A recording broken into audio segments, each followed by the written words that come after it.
Are you ready to take your business to the next level? Every day there are countless books and articles that are published offering the key on how to make your business a success. It's easy to feel overwhelmed trying to keep up and run your business. That's why Deb Creer created the Business Power Hour. Keep up on the latest trends, best practices, and techniques for how to make your business a success. Let the Business Power Hour do the heavy work for you. Good morning. Good morning. I am Deb Creer, and I am passionate about giving professionals the tools that they need to make themselves and their businesses as successful as possible. And we're going to be talking to the women in our audience. But men, keep listening because y'all have women in your lives, and you need to be paying attention to this too, and maybe making sure that the wives, the daughters, the sisters, the coworkers, that you're taking care of them, and so we're going to have a great conversation today. So please join me in welcoming Cherylanne Skolnicki to our program. Welcome, Cherylanne. How are you? I am great. Thanks for having me today. Cool. I'm so looking forward to this conversation. I was looking at your website and it was like, oh. So it's going to be great. Let me tell people a little bit about you and then we'll jump in. Okay. So Cherylanne Skolnicki is the trusted advisor ambitious women want in their corner. A former Procter Gamble marketing executive turned entrepreneur, she has now taught thousands of women how to make brave choices so they can play bigger at work and at home without burning out. It's the key, folks. As the founder of Brilliant Balance and the host of the top-rated Brilliant Balance podcast, Cherylanne offers a fresh perspective to women in business, medicine, law, science, entertainment, and academia. Her work has been featured on the alphabets, NBC, ABC, and CBS, and in Forbes, Working Mother, and the Huffington Post. With her brave and bold programs and a signature framework called the Brilliant Balance Way, she is helping women redefine what it means to have it all. Cherylanne lives in Cincinnati with her husband of 25 years and their 3 teenage children. It sounds like you do have it all. And so this is going to be such a great conversation. So again, welcome, Cherylanne. How are you? I am just great. I'm so happy to be doing this with you today. Great. Well, you have quite the impressive background, but tell people how it is that you got to where you are today. Well, like most women my age, I think it's probably a circuitous path and not one that I would have planned at the front end of it. I grew up a really intellectual kid. I was always like the student, identity, and always thought that I think early in my life thought I would do something really academic, and at some point fell in love with business. So when I went to my undergraduate school, I studied hospitality, which was really fun. It was a nice blending of like one of my passions and the business arena. And that led me through a couple of really cool internships in the hospitality field, but ultimately to Procter Gamble, which sounds like a left turn, except that it was such a great place for me to learn really what business looked like in a practical sense. Right. I had a really academic understanding of business, and I wanted to be in a place that was really like an academy company where I could learn the art of leadership. And P&G was one of the best places. P&G is that, yes. They really are. And I was there for 15 years. And while I was there, I learned that I liked marketing a lot. I worked in a marketing career, ran some big brands for them. But I also really liked the idea of building into women, specifically as a mentor or as a leader in our women's networks. And at some point I started to consider, like, is there an opportunity for me to blend the parts of work that I like the most, right? I want to run a company, but I really feel like this is the most meaningful work that I'm doing is where I have someone on my team or someone in a mentorship circle that I love building into. And so there were a couple of twists and turns along the path. I started a different company first. I guess maybe I didn't think I was like allowed to be that happy and start a company that was that squarely in what I really wanted to do. But I have a lot of passions. And so I started a company in the health and wellness space first. And about 5 years into my entrepreneurial journey, I was like, I don't think this is quite it. And I gave myself permission to redirect that business and Cool. say, you know what, like I learned a lot in those first 5 years, but this is probably not the business I want to run for the rest of my career. And so I pivoted into what is now Brilliant Balance. And so since about 2015, I have been leading this incredible organization and getting to coach and support women all over the place across industries, as you mentioned, kind of all around the world, every day, doing the very best parts of business and then running a really exceptional team who helps keep all of our content out there and all of our clients served. I love it. I love it. And it's interesting, as I was preparing for the program, I actually was filling out a form because I'm going to be a guest on somebody's podcast. And one of the questions that was asked was, what were some of the challenges growing up? And I thought about it, and I thought, okay, he's asked, I'm going to say. And so I said, well, I'm at the tail end of baby boomer. Yeah. And so back then, it was still somewhat expected that if we went to college, first of all, you were going to get what they fondly called the MRS degree. That's right. You were going to My meet mom someone. told me, yes, 100%. And you went to be a teacher or a nurse. Yes. Yeah. Now this is 1980. And for the record, my mother is a teacher. My mother-in-law is a nurse. So this is 100% generationally what we were doing. Oh, yes. And I remember thinking, right. No, thank you. Exactly. I wanted to be a corporate lawyer. Actually, I wanted to be a defense attorney. Wow.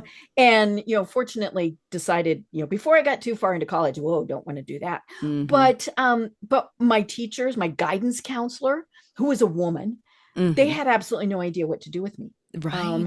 And it's funny because my best friend was, she was the valedictorian. I was the salutatorian. We were the smart, brainy kids. And she went to Colorado School of Mines. She became an engineer.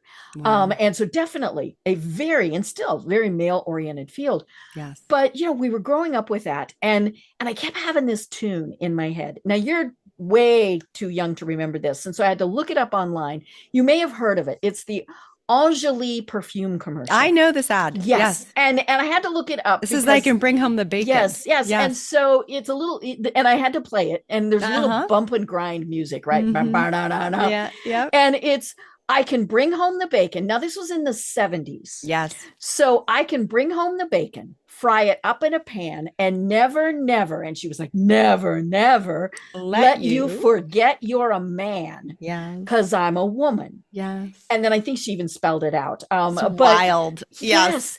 Right. And that was in the 70s and still, somewhat in the 80s, where that was what was expected of women. That's right.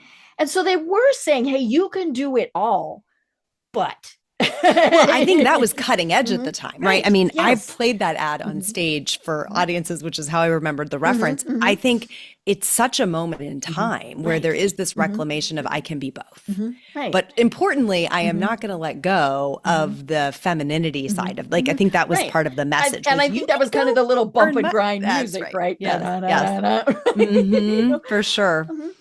And what I think is so interesting about that is then, my generation, the second you had a child, it was expected you stayed home. That's right. Now, my husband and I have been married 33 years and we didn't have kids, but yeah, that was the thing. And then of course it was very hard, if not impossible, to get back into having and I'm putting this in my air quotes, career. That's right. And so you had to choose. Were you going to be the mom, which is an absolutely fabulous thing. We're not putting that down in any way. Admirable choice. Right. Or were you going to have a career? And now it's kind of flipped that you can, and you have to do it all. And pretty soon we're like, stop. So, I mentioned in your bio, we can do all this without burnout. I think it would be good to go on, like, I think I'm 50. I don't need to know. I don't know how old you are, but I'm 50. Older. And a lot of the women in my community, I would say, drip down into their 30s. So we have a lot of women in their 30s and 40s, some in their 50s. So we probably represent like three stair steps of the evolution here. And what I'm hearing you say is I had like two options for an educational path. I didn't really like them. So I broke the mold a little bit. And there was definitely this expectation that if and when I had children, I would stop working and be a mom. By the time I came into the workforce, I graduated from college in 1995. So at that point, I think there was a much broader set of expectations around what we could study. In fact, maybe the default expectation was becoming that we would do both. Right. And as a bit of evolution of what we saw our moms or aunts do was like, you know what, I think I can maybe take a piece out of each of these, and what would it look like for me to do both? And I think that my generation of women has done our very best to execute that well with a lot of collateral damage. Right. And I actually am concerned that our daughters are going to be like the pendulum's going to swing again back to choosing. Right. So part of what I'm trying to do with my work is forge a middle way where we can address where the systemic shortcomings were and actually help women say, like, if you are going to hold both of these roles, you are going to have meaningful professional work and you are going to be a fully engaged member of your family as a parent or otherwise. What choices will you need to make to do that such that there's like some level of self-preservation in the middle and such that you can set an example that your children might actually want to follow? Because I'm not sure we're doing that, where we are walking around talking about being so burned out, exhausted, tired, depleted. Who wants that? So we're creating like a vision that I don't think anybody wants to follow in our footsteps. And I think that doesn't settle well with many women kind of in this middle place. So that's become the crux of my work is what is the collection of choices or behaviors that allows you to hold these multiple roles, do them well without crushing yourself in the process? Right. And I think we'll spend our time today talking about that. Right. Yeah. And I think the first thing is that we have absolutely got to learn, and we are getting better at it, that it's our definition of what we want to be as opposed to society's. That's right. And so talk to us a little bit more about that. Yeah. My way of saying this, Deb, is roles don't have rules. Okay. And I think that a lot of us come into the roles that we hold. I'll just take, I'm the CEO of my company. I'm a wife. I'm a mother. I'll take those three. It is very easy for me to come into those roles with a collection of expectations of like, this is what I believe a good CEO, a good wife, a good mother does. And if I have collected those expectations from watching other people, and I've sort of created like this composite sketch of what a good version of that role is, the weight of those burdens can be significant. And so something that I think about for myself and I talk about with my clients is, what does your version of that look like, right? Not what does a good mother look like? My version of motherhood looks like this. A good mother puts a home cooked meal on the table every night. Well, this mother, right, does that very differently. Like a good mother never misses a kid's game. Well, this mother tries to get someone to every game. It might not always be me. Right? So finding your way to a set of behaviors that you can make peace with inside of each of the roles that you play, I think is the pathway. And that requires us to learn how to manage other people's opinions, which is something that is an Achilles heel, I think, for a lot of women. Right. And it doesn't help that still the view in media, TV, movies, all of those, is that you have to make a choice. I can't even really think of any programs that I watch where the woman is, doing it all and doing it all successfully and healthfully. Vibrantly, right? That's it. Whatever that word would be. Not Bernie outie. Right. Our favorite trope is that you're falling apart somewhere. Our favorite trope for women is that if you are doing well in one arena, something is falling apart. Yeah, you're not taking care of the kids, or your husband hates you, or you miss the projects at work. Yes. And I think the thing is, we can multitask like crazy. I mean, now sometimes multitasking means doing nothing well, but I think, I think that's just the way women are. I mean, back to, the stereotypes, you think of the lady who's got the kid on the hip and she's stirring, right, at the same time, Right. and everything's perfectly taken care of. I I think we do can do think, that. Mhm. well, I think there's probably trade-offs Mhm. in Right.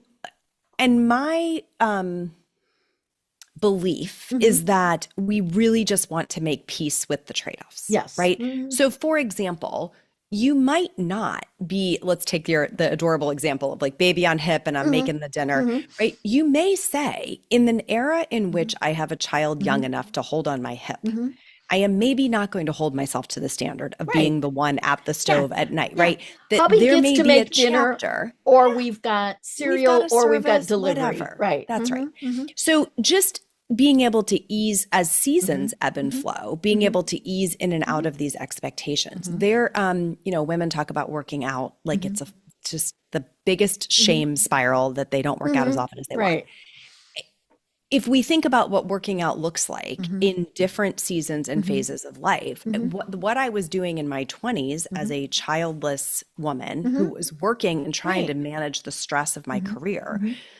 was different than what it Mhm. looked like as a very young Mhm. mother and different than what it looks Mhm. like as a mother of teenagers, Mhm. right? So the ability to Mhm. evolve and to Mhm. allow the way that we Mhm. move through kind of what's getting Mhm. center stage and what's moving a little bit Mhm. to the wings, Mhm. um, I think is a really important Mhm. part of avoiding burnout. When we try to hold Mhm. the same standard Mhm. in all of those arenas Right. of life Yeah. forevermore, Mhm. Mhm. that's where I think we Right. get crushed. Yeah. Yeah. It's I used to work out for an hour every day. So I'm going to do it forever. Yeah. Right. And Right. if I can't, I'm a failure. That's right. Right.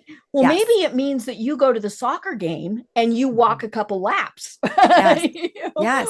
Or And that you're in a season where that's mhm. less of a priority. And Right. so it's Yeah. okay that you don't Mhm. have visible Mhm. abs, right? Mhm. Like, I think we have to Mhm. make peace Mhm. with the fact that we live Mhm. dynamic, long Mhm. lives and that Right. we will ebb and Mhm. flow in and Mhm. out of a variety of Mhm. seasons. And Right. I'm just saying, there's so much peace Mhm. there. When I meet Mhm.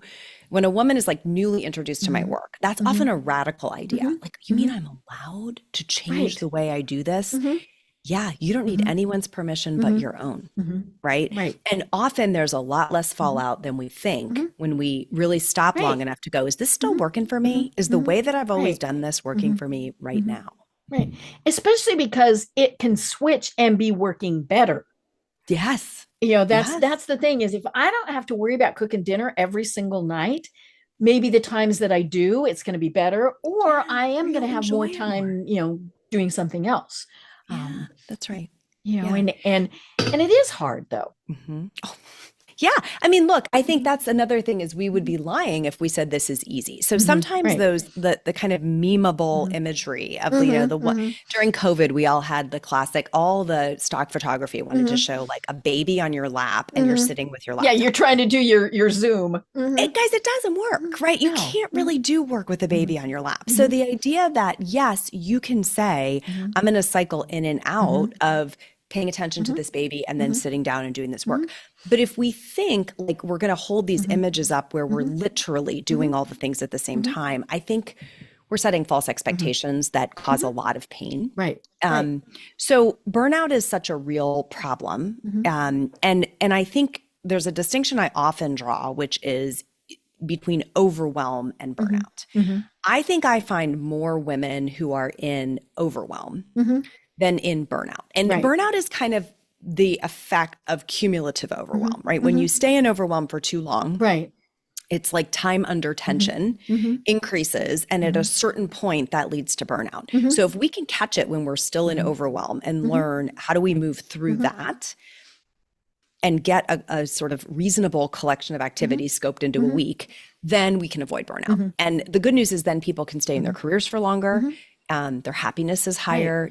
They're able Mhm. to ask for what they need more Mhm. readily because they're thinking more Mhm. clearly. Right. Yeah, it's funny in the information I filled out for this podcast I'm going to be on. One of the other questions was, he delicately worded it better than I'm going to, but it was, as you've gotten older, what have you learned? Yes. And I said, I have learned I can say no. I can ask for help. Mhm. And one of the things that one of the many things that I do is I work with executives who are diagnosed with cancer and asking for help. We don't want to ask for help. We're the owner, we're the boss, we're the whatever. And it doesn't matter if I'm sick or not, I'm not going to ask for help. And I think as women, we're like that too. I don't want to admit that I can't do it all, so I'm not going to ask for help. And so I always tell people, it might be the absolute strongest thing you can do to ask for help. And whether that's, hey, somebody's got to do the dishes tonight, or I need a mental health counselor, or, whatever it is in between, it's okay to do that. And there's no shame. And that's the thing. We think there's shame in it. Yeah, I don't disagree with that at all. I would build on it. That I think sometimes characterizing what we're asking for as help is part of the problem. Yes. So let me play this out. I think this goes back to expectations. There are some tasks at work and at home that somehow the unwritten assumption or rule is that it's our job. So you use doing the dishes. Okay. So you said, if I have to ask for help to do the dishes, I usually go a step back and go, who said that's your job? Right. Yeah. So if I'm dealing with a woman who's like, I have 3 kids living at home and a spouse or a partner and 2 cats and a dog and whatever. Okay. There is a household to be run here. And there is a whole collection of work involved with running that household.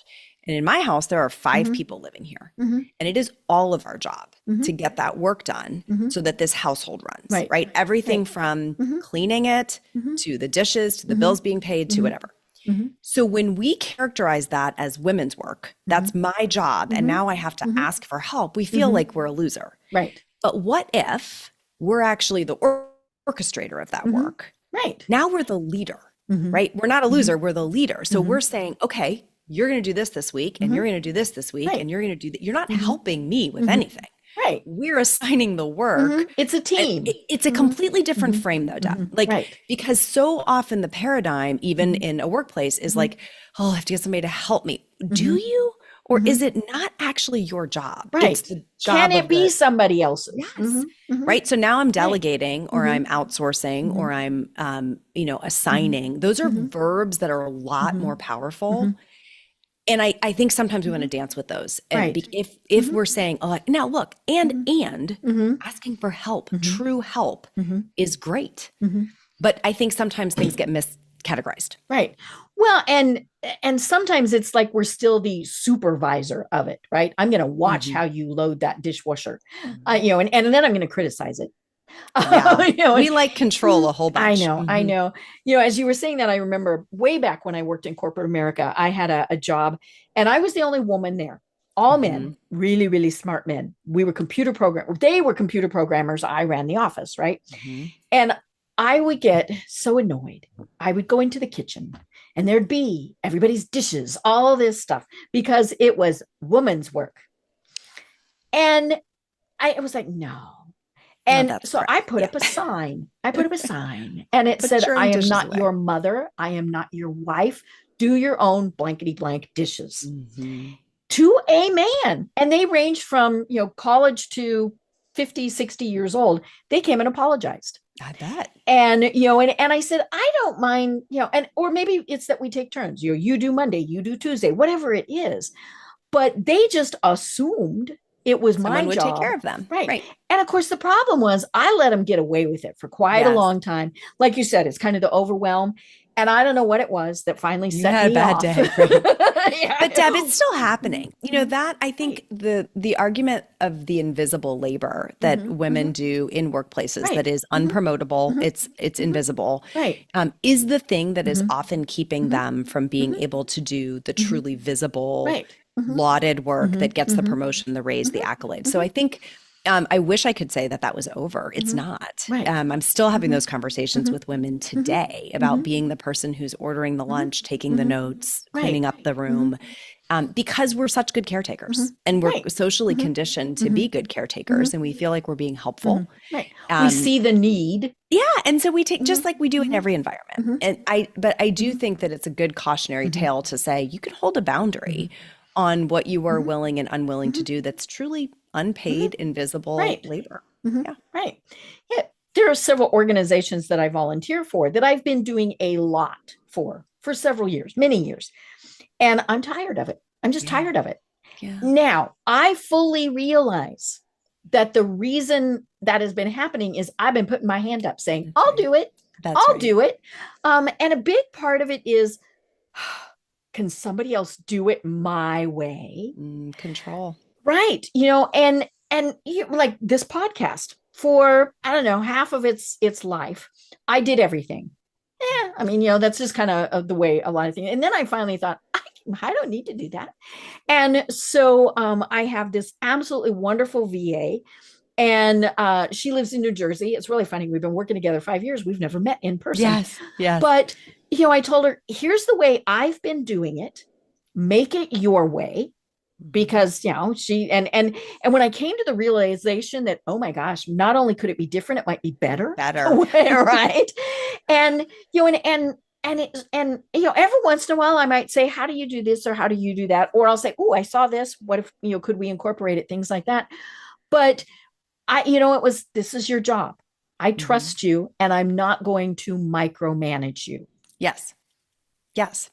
So it's a great bridge to a concept that I've been kind of spinning in my mind while we were talking. I think that sometimes we understand, like kind of buried in our discussion today has been, you might need to let go of some stuff, right? You might need to do fewer things to create a little bit more ease in your life and avoid overwhelm. And sometimes where women get stuck is, okay, great, but how? Like I understand the concept, but I'm looking at my calendar and going, I can't get rid of any of this. Right. So you were just bringing up a strategy around kind of outsourcing the work to someone else, right? You could think of it as delegation. You can think of it as outsourcing. That is one of really three strategies that I think effectively create space. Okay. And it's a very effective one, right? Looking at your whole life and saying, am I uniquely qualified to do this? Or do I have to do all of it? Are there steps of the process that someone else could do, and I might keep the most important part? Okay. The other two are, and it goes back to your volunteer experience, I'm going to stop doing this altogether. I'm just going to lay it down and say, this is a no for me, right? It's a no. It might be a no for everyone. And holding the tension of, if I say no and no one else steps up, then this might not get done. Right. It's just a no, right? And the third is I can find a way to simplify so that it takes less time. I might be less perfectionistic. I might find automation. I might use some kind of a systemic process to make it easier. But I always use the Roomba as an example because people are like, that took vacuuming off your plate altogether. I know. And the cats love riding on it, right? So, but if you think about those three, if you look at your calendar, anybody listening for the week ahead, and you say, I've got to create some space, these like SOS strategies of what could I stop? What could I outsource? What could I simplify? Really gives you a really clear frame around how am I going to free up some time? Right. And then guess what? What do I want to do with it? Do I want to just create a little margin? Do I want to repurpose it for something I have been saying I haven't been able to get to? Whatever that is, work or personal or rest or whatever. I think it's really sometimes helpful to have those pragmatic ideas. And I do think that when we start considering them, we bump up against some feelings. We have big feelings about it because and let's be honest, we like being needed. And you mentioned control. We like being in charge. And having it done our way. Like if you're somebody who has a standard that really matters to you, then releasing that to someone else can feel scary. Right. And I think what happens is we start to feel that fear and then we're like, I'm not going to do that. I'll just keep doing it. And so for decades, turtle back in, right? Eek! Right. We continue doing the thing. So there's a way through this, right? And I love, you may have heard Brene Brown use this phrase. I've adopted it. I love it, where she talks about painting done. Have you heard this phrase? No. It's so amazing. So Brene, she was telling the story about trying to delegate a piece of work to her team. And she gave the direction and they went off and did it. And they came back and she's like, this is shit, right? Like this work is just not anywhere good. Close to what I want. You guys suck. I don't know what happened. And she was mad and they were mad. And she said, what I realized in that moment was that I hadn't given them a picture of what this work done well would look like. Right? The responsibility was mine, that I didn't give clear enough direction to say, let's get on the same page about where we're going. If this was done really well, this is what would be true. Okay. And then when they go work, they're working toward a shared vision. Right. So I think when you're trying to learn how to outsource well or delegate, you mentioned the dishwasher, depending on the situation, right? This is going to sound a little heavy-handed, but there's nothing wrong with like taking my teenager and saying, hey, let's look at a dishwasher that's loaded well. Right. I did this one, right? Let's look. This is what I mean. When I say load the dishwasher, like notice how all the fork tines are pointing up. Notice how the glasses fit in the thing and nothing's on top of each other. This is what we're going for. Okay. So when I tell you to load the dishwasher, it needs to look pretty close to this. Right. Aim for that. We skip that step, Deb, all the time. Right. Yeah. We skip it with our kids, our spouses, our colleagues, right? And so then we're like, why are they idiots? Well, they're not mind readers. Yeah. So that translates really well into lots of different kinds of projects. Painting done. Here's a picture of what this is going to look like, literally or metaphorically, right? Yeah. I'm not going to tell you what to do to get there, but here's the, Yes. This is what we get to at the end. Right. You know, and I think the other thing that we still are struggling so much with as women is having ambition, right? You know, owning it. Yeah. And saying, I want to be the CEO of that company. I want to be this. I want to be, and you know, maybe your wannabe is the best mom in the world. Again, great, fabulous. But you know, I think when we, especially when we step outside of what society expects, then we think, well, we can't do it. That's right. You know, and I mean, you look around and we still have so few women leaders. Yes. Now, it could be that they're smart enough to say, I don't want to do that. Right. You know, I don't know, why on earth would you think I'd want to do that? But I think it is hard to, you know, for us to be ambitious. And more importantly, you know, then the second we start being that B word. That's right. It's the second favorite trope, right? We're a hot mess or a bitch, right? So I think that my take on this is that many women are ambitious, right? What we struggle with is to want what we want and then to own and claim that, to say it out loud, right? So I think the first battle is, can you say it to yourself? I want what I want, right? And whether that's a lot of money or a lot of power or a big title or prestige or whatever it is, impact, you know, I want what I want. The second thing is, can I tell other people what I want? Can I be honest about what I want? And I'm going to tell you, if you're listening today and you have not said to yourself, I want what I want, you're living in a fraction of who you could be. Because when you start to really claim that and be honest with yourself first, then you're going to build the courage to say it to other people. And when you start to build the courage to say it to other people, those doors start to open in those directions because we block it. The achievement, the accomplishment gets blocked when we're not even willing to own it. So I'm not sure why that is such a long-held challenge for women, particularly women, except that, you know, we have a lot of patriarchal social constructs that are like pressed upon us. It's unattractive. It's not feminine. It's, oh my gosh, look at her ego. Right. You know, all of those Who does things. she think she is to want? Right. And I think that women are fed a steady diet of the expectations that we'll be grateful. We're always so humbled and grateful, humbled and honored and grateful. Yes. You know? And I fall into that. You know, like anytime I'm a guest on somebody's podcast, I always tell them how honored I am.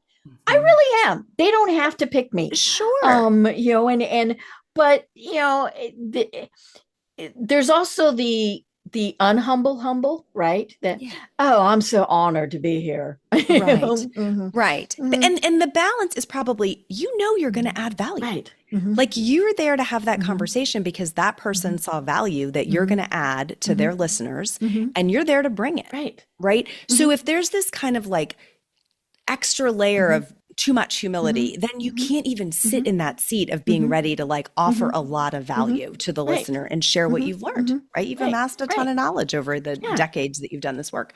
So I think that like for women who I'm working with on trying to own their ambition, particularly in our bold circle, I run two different circles for women. Brave is kind of the entry point circle and then bold is like a premier circle. The women in bold who I'm in really close with are all leaders and we're working a lot on them leading navigating complex organizations, Right. and really looking at the ripple effect of their willingness to own their ambition and sort out some of these challenges around overwhelm and burnout. They not only are solving the problem for themselves, but they're often kind of modeling that to large organizations, again, across a number of industries. So I think that's been my strategy is I'm going to try to go find some people who, when we get it right with them, they can go show it to the people who are watching that. Because we're always watching someone, right? We're looking up that ladder to see how did she do it and what was the fallout in her life on any front, on her health, on her relationships, on her whatever, Right. Yeah. And I think we don't offer to be mentors as much as we should. I went to the University of Colorado, and I'm still very, I live here in Atlanta, but I'm still very involved with CU. Go Buffs. But I recently signed up to be a mentor. And my first question to them was, I'm in Atlanta, she's in Boulder. And they said, it's okay, there's technology. And I went, okay.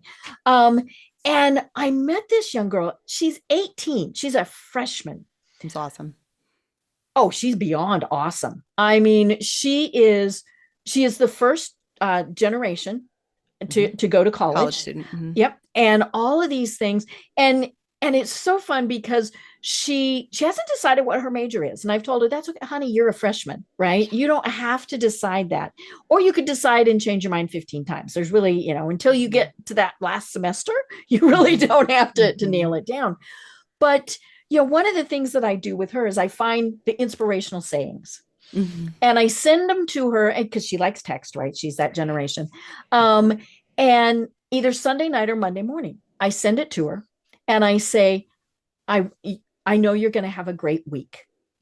And it doesn't, it doesn't have to be a women oriented or more. It's just what might inspire you. Yeah. And I thought, if somebody did that when I was 18, think how different things might have been. Now I'm very happy with where I am, but just think, if you've got one person that believing is saying you can do this. Yeah. And so we need to do that for women. And men, you can do it also. Like I said, you have sisters, daughters, you need to be telling them, I believe in you. And you can do this.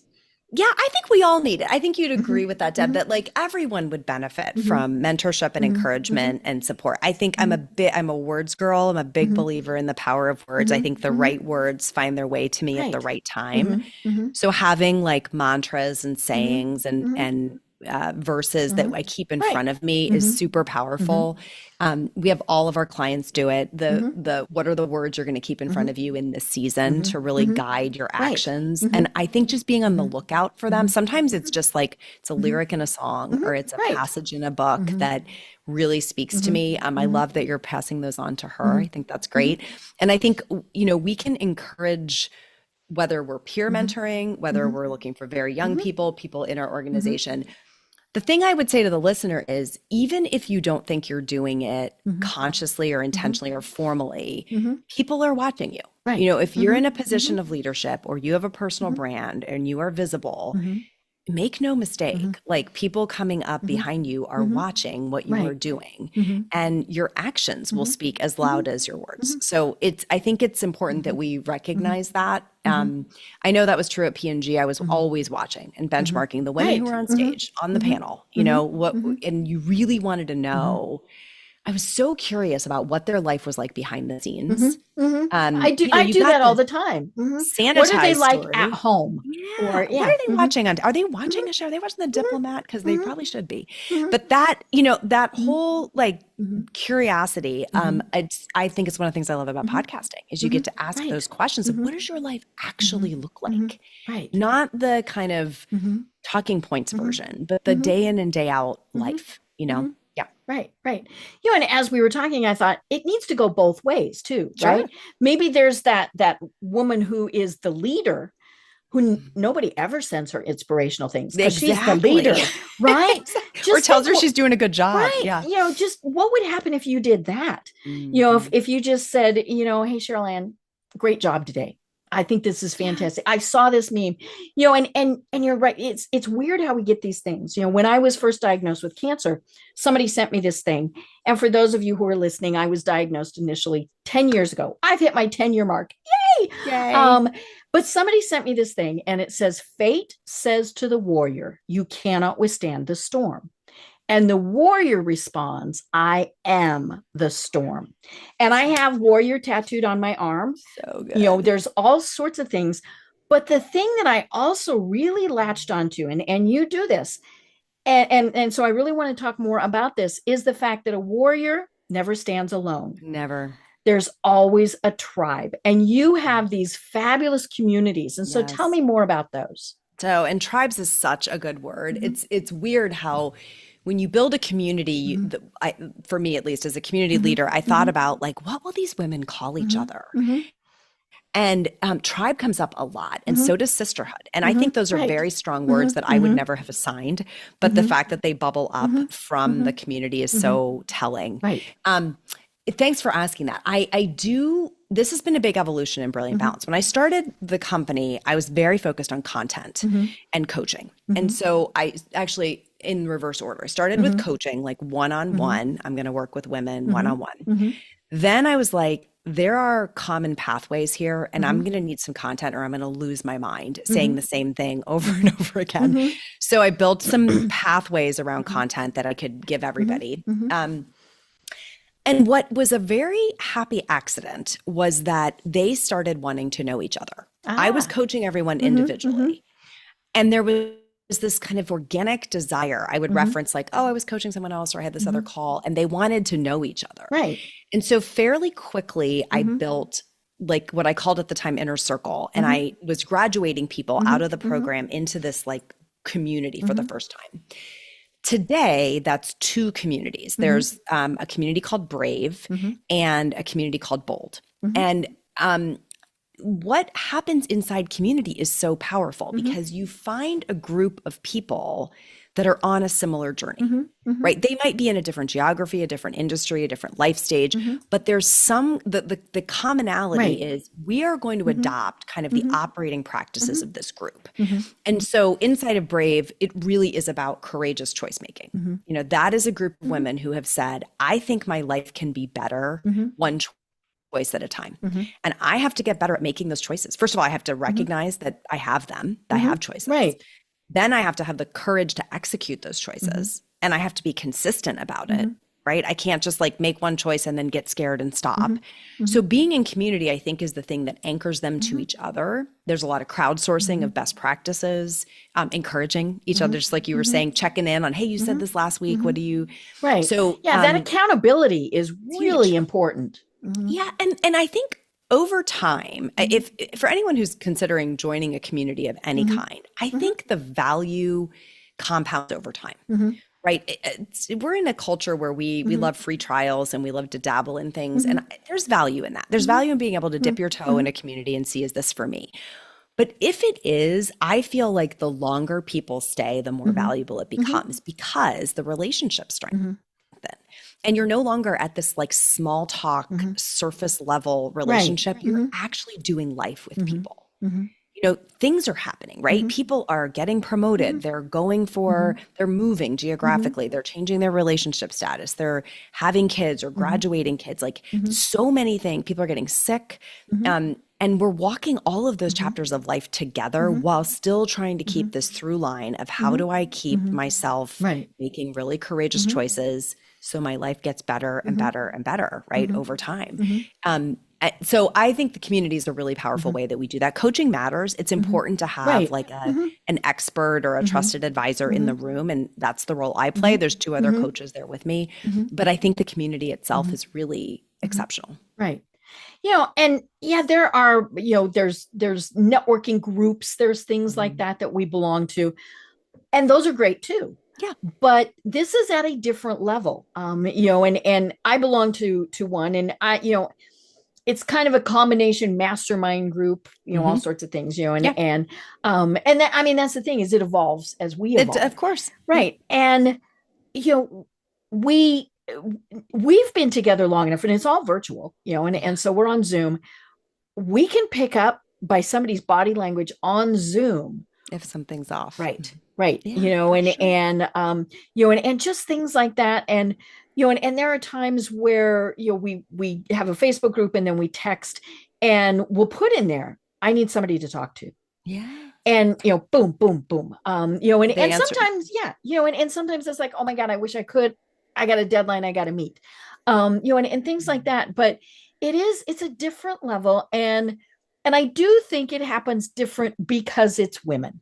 I think so too. I think there's something, I made Yeah. that decision very early on that I was going to close the doors and make this a women only group for lots of reasons. I do think that single gendered environments, whether they're male or female, just it removes a dynamic of, there's a less performative dynamic. Women are so accustomed to having to kind of like soldier up when they're in a mixed gender environment. And I think removing that layer, I see less what I call peacocking happening in our group. It's just less performative. People are willing to share more authentically about something that's not going well and admit, I don't have this figured out. I need some perspective on it.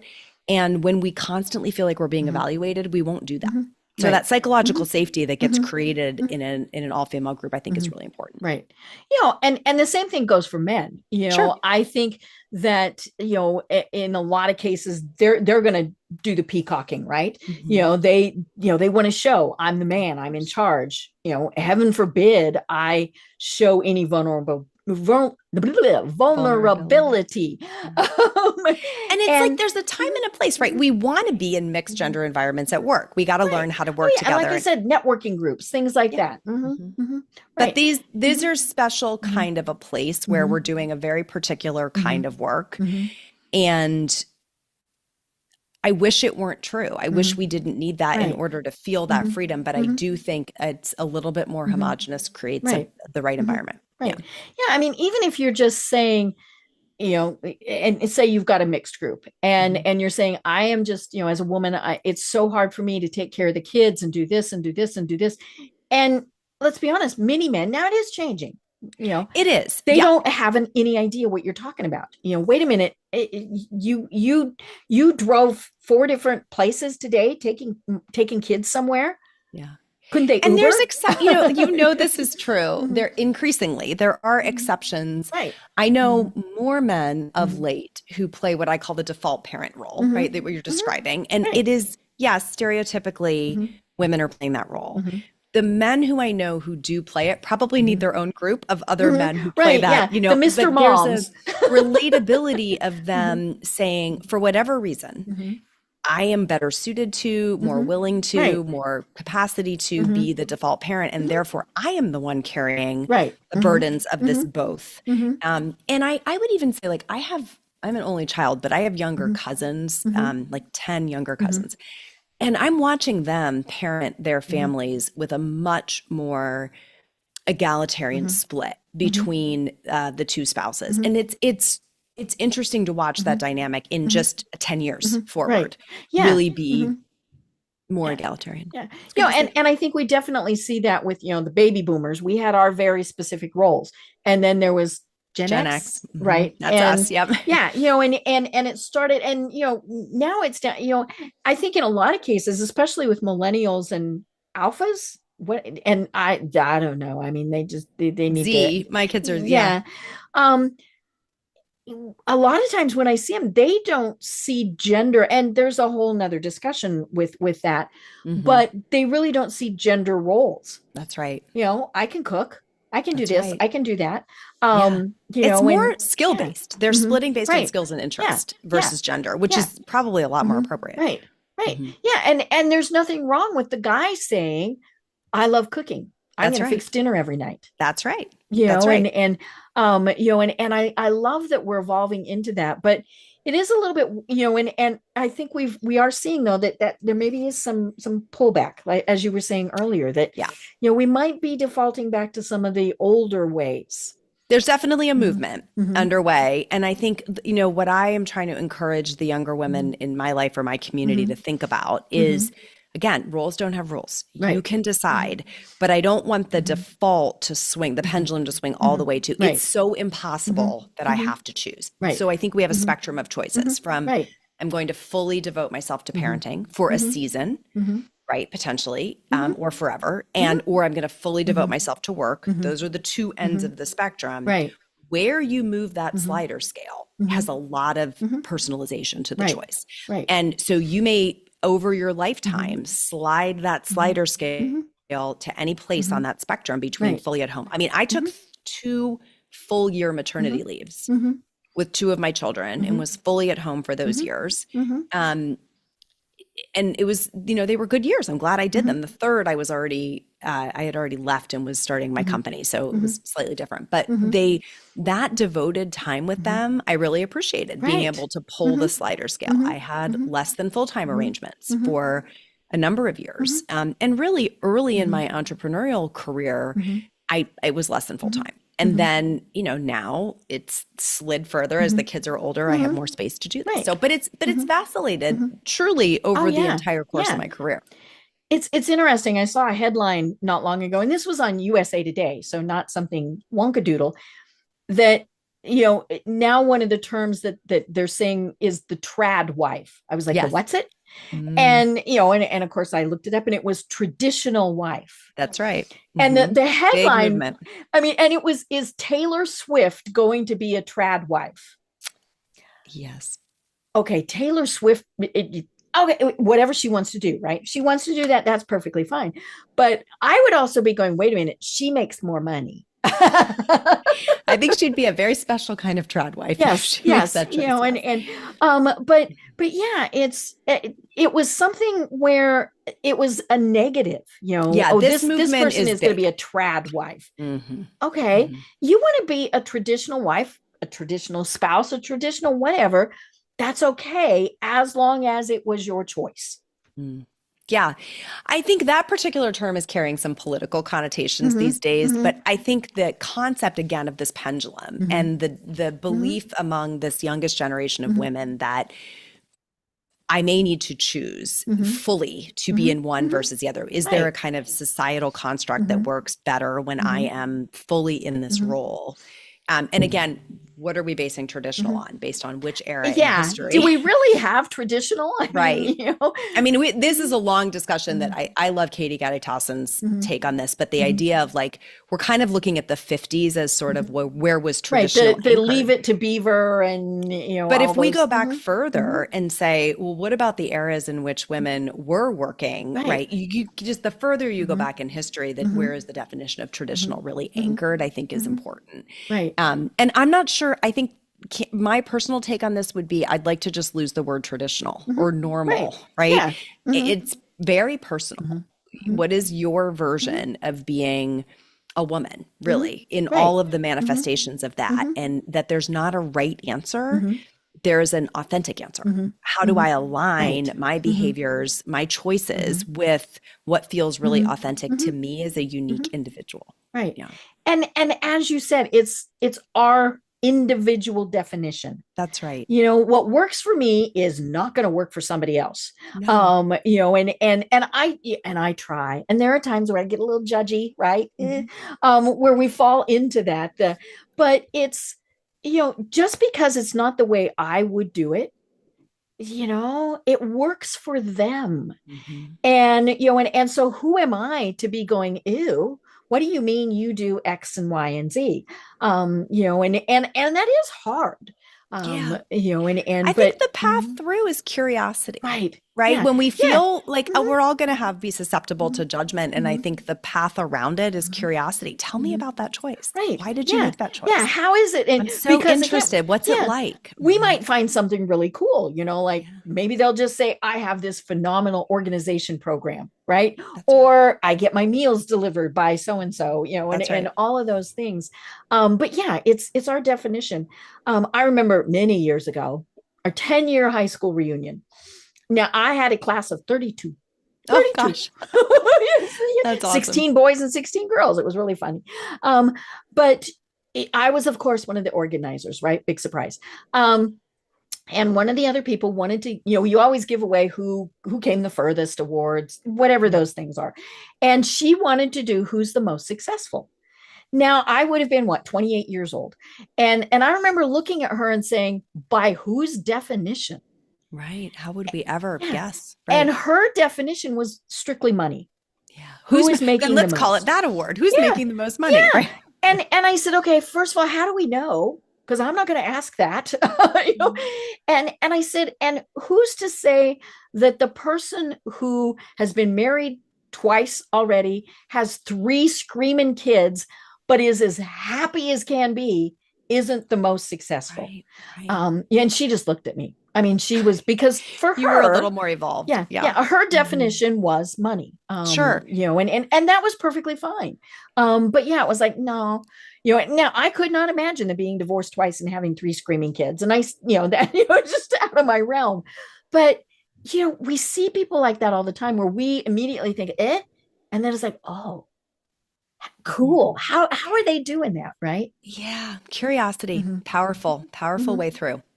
Right. I love it.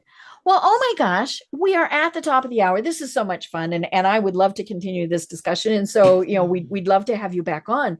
But for people who want to know about your communities, want to know about, you mentioned working one-on-one, you do keynotes, all those things. Tell us how they find you and what are the services that you provide. Sure.